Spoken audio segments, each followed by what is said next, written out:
Avis vascular centre మన దేశంలోనే the best varicose vein hospital. ఒక ప్రశ్న సూటిగా అడుగుతున్నాను. ప్రస్తుత ముఖ్యమంత్రి సీఎం రేవంత్ రెడ్డి మీద మీకు వాత్సల్యం బాగా వాత్సల్యం కాదు. ఆ! దాన్ని ఆయనకు నా మీద వాత్సల్యం, హ్మ్. నాకు కృతజ్ఞత చాలా ఎక్కువ ఉన్నట్టుంది. ఉంది. నిజమే మీరు చెప్పే మాట. ఎందుకు ఉంది అంటే ఆయన యొక్క ప్రవర్తన విధానమే. హ్మ్.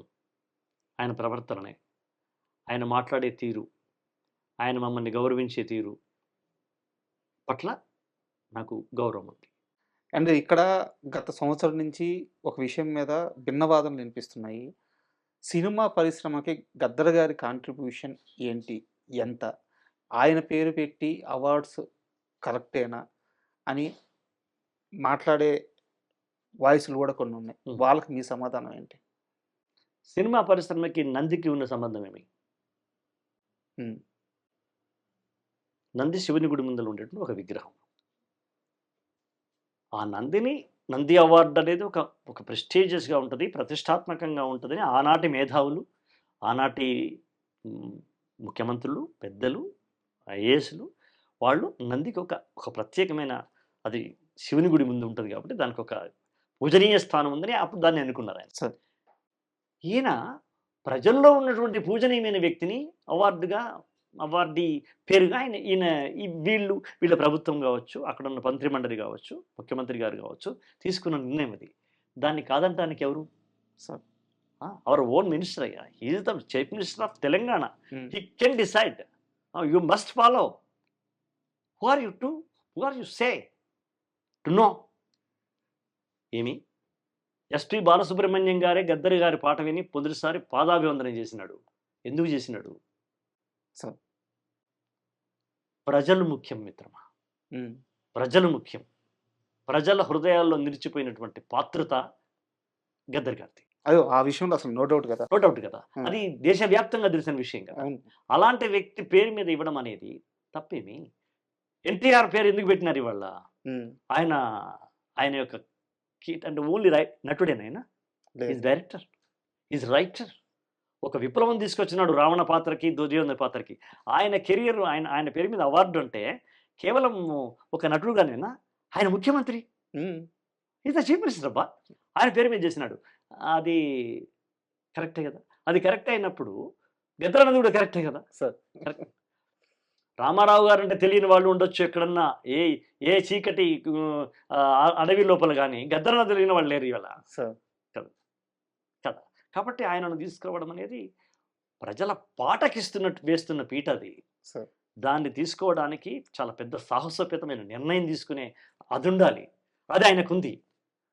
మీరు చెప్తున్న వాటిల్లో సార్ అంటే ఒక కవికి ప్రస్తుత ముఖ్యమంత్రి గారు ఇచ్చే గౌరవం అంటే ఒక జర్నలిస్ట్‌గా కళ్ళు చెమర్చిన సంఘటన. అందశ్రీ గారు చనిపోయినప్పుడు ఆ పాడే నేను చెప్తాను నిజానికి దానికి నేను చెప్పాను. ఇదివరకు కూడా చెప్పాను. మళ్ళీ చెప్తాను నేను. భూమి మీద, భూమి మీద అంటున్నాను. భూమి మీద అలసాని పెద్దనకు గౌరవం ఇవ్వడానికి శ్రీకృష్ణదేవరాయలు పల్లకి మాత్రమే మోసినాడు. హ్మ్. అందశ్రీ పాడే మోసినాడు రేవంత్ రెడ్డి గారు. మాకెందుకు ప్రేమ ఉండదయ్యా? అందశ్రీ అంటే ఎవరయ్యా? పాట. అందశ్రీ అంటే ఈజ్ ద ఒక సింబల్ ఆఫ్ సాంగ్ కదా, సింబల్ ఆఫ్ లిరిక్ కదా, సింబల్ ఆఫ్ ఫోక్ సింగర్ కదా, symbol of common man expression కదా! ఆయన పాడే మోసినాడు. పాలు పోసినాడు. మీరు ఒకటి చెప్పండి నాకు. మీరు క్యూబా చరిత్ర చెప్తారా? రష్యా చెప్తారా? లేకపోతే చైనా చెప్తారా? ఒక కవికి ఆ పాలకుడు నోట్లో పాలు పోసి అందశ్రీ అని చెవి దగ్గర పిలిచి చేసినటువంటి ముఖ్యమంత్రి గురించి మీరు ఏ ఉదాహరణ చెప్పగలరు రాజా మీరు? యెస్. లేదు కదా! అందుకు నేను గౌరవించొద్దు? అందశ్రీ అంటే ఎవరు? నాకు మరో రూపమే కదా! కోరటు వెంకన్నకు మరో రూపమే కదా! ఒక జయరాజుకు మరో రూపమే కదా అందశ్రీ. అంటే ఒక పాటకు నడుస్తున్న మానవాకారమే కదా! సార్. అది పార్థివ శరీరమైనప్పుడు పాలకుడు వచ్చి అది మోయడం అనేది హౌ వండర్‌ఫుల్. చనిపోయేటప్పుడు కూడా ఏ దృశ్యం నీకు ఇష్టమైంది అని అడిగితే ఎవరైనా అందశ్రీ పాడే మోస్తున్న రేవంత్ గారి దృశ్యం నా కళ్ళలో నిలిచిపోయిందని చెప్తాను నేను. నేను కవిని. నాకు రేపు ఈ అవార్డులు నేను వస్తాయని భావించట్లేదు.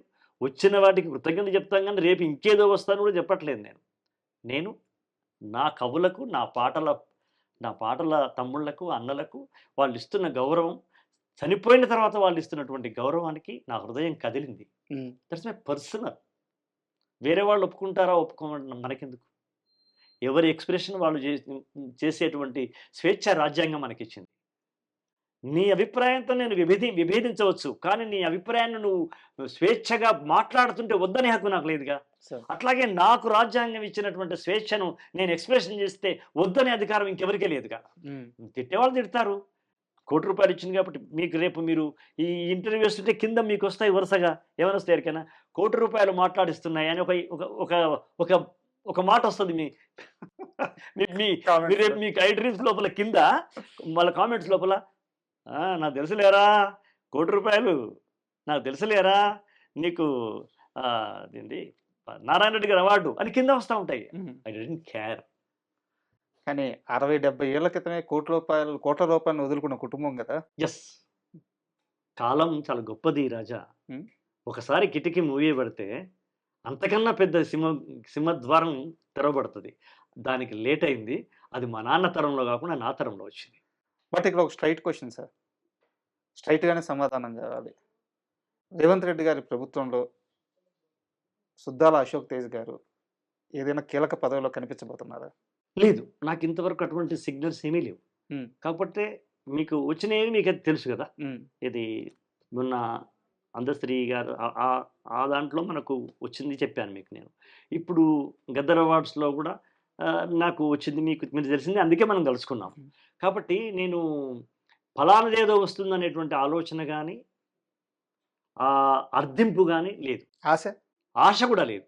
కానీ ఏదైనా భరించి వస్తే కాదనను. అలాగని నేను ప్రత్యక్ష రాజకీయాల్లోకి రాను. ఎన్నికల క్యాంపస్లోకి వెళ్ళి ఎమ్మెల్యే గానో ఎమ్మెల్సీ గానో పోటీ చేయను. గౌరవనీయమైనటువంటి స్థానంలో ఒక ఎమ్మెల్సీ, ఒక గవర్నర్ కోటాలో, అది కూడా కవి కళాకారుల కోటాలోనే వస్తే నా వంతుగా నేను ఆయనకు నిలబడతా. నా వంతుగా ఆయన హృదయాన్ని నా గొంతుతో నేను శాసనమండలిలో ప్రకటిస్తా.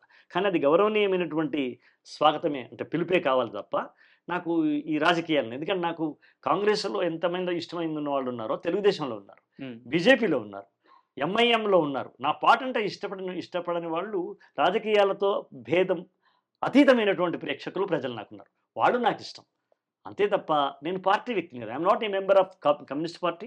మా నాన్న party member. I'm not the member of CPI or CPM or Maoist something. I'm not the member of Congress. I'm not the member of BJP. But I like Gandhi and Nehru. Gandhi నెహ్రూల యొక్క సిద్ధాంతాన్ని, వాళ్ళ యొక్క మార్గాన్ని, వాళ్ళ మార్గ నిర్దేశకత్వాన్ని ఇష్టపడే వాళ్ళలో నేను ఒకటి. సార్ ఇది క్లియర్ అమ్మా. అంటే కారల్ మార్క్స్ ని, కరమ్చంద్ మోహన్ గాంధీని ఒకే దగ్గరికి చేస్తే ఒక ఆకారం అయితే అది ఇష్టపడతాను నేను. అది కాంగ్రెస్ లో ఉందని మీరంటే నాకు అభ్యంతరం లేదు. Okay, but I like that. Karl marks ని, కరమ్చంద్ మోహన్ గాంధీని కలుపుకొని తను రేవంత్ గారు చేస్తున్నటువంటి విధానాలే ఇవాళ నాకు ఇష్టపడుతున్నాయి. బట్ నాకు ఎందుకో చాలా స్ట్రాంగ్గా అనిపిస్తుంది రాబోయే కాలంలో మిమ్మల్ని ఎమ్మెల్సీగా చూడబోతున్నామని. అది మీ ఐ డ్రీమ్ అంటారు కదా, ఐ డ్రీమ్ ఆల్సో.